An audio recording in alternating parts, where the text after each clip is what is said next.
Il y a des boxeuses qu'on finit par regarder différemment avec le temps. Et Amanda Serrano fait partie de celle-là.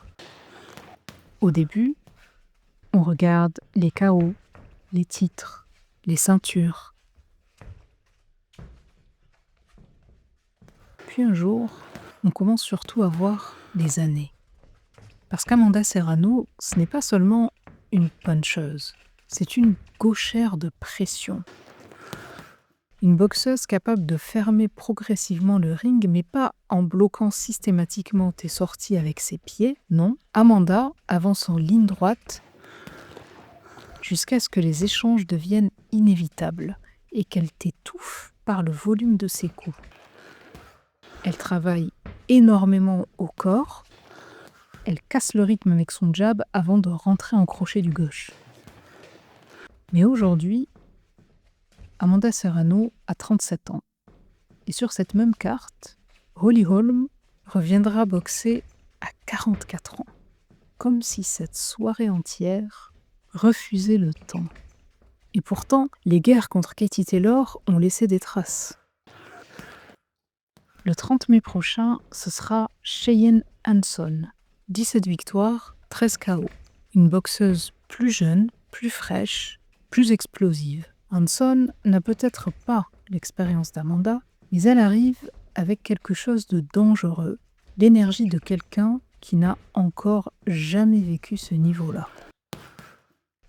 Techniquement, le combat est intéressant parce que Hanson aime déclencher vite et Amanda avance encore en ligne.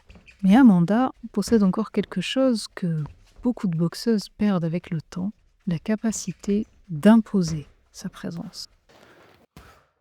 Pourtant, elle ne coupe pas forcément ses trajectoires comme le ferait une puriste. Elle s'expose, mais elle compense ce manque de finesse par une présence psychologique forte. Elle ne ferme pas le ring avec ses pieds, elle le réduit par le volume et petit à petit, tes sorties ralentissent. Elle t'a par l'usure. Ton ring rétrécit. Elle transforme chaque zone du ring encore libre en une zone de fatigue.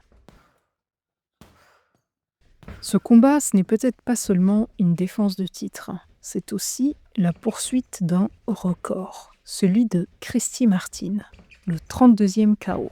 C'est 10 rounds, 3 minutes. Pousser ce sport là où il refusait encore d'aller.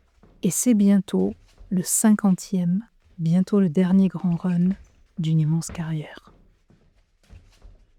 On dit souvent que les légendes ne savent pas s'arrêter. Mais peut-être qu'on se trompe. Peut-être qu'Amanda Serrano, elle, ne cherche pas sa dernière image, sa dernière danse. Elle cherche à voir jusqu'où une femme peut emmener ce sport avant de s'effacer. Le 30 mai, regardez-la et regardez-la bien. Parce qu'on ne réalise jamais qu'on vit une époque historique tant que l'histoire n'est pas terminée.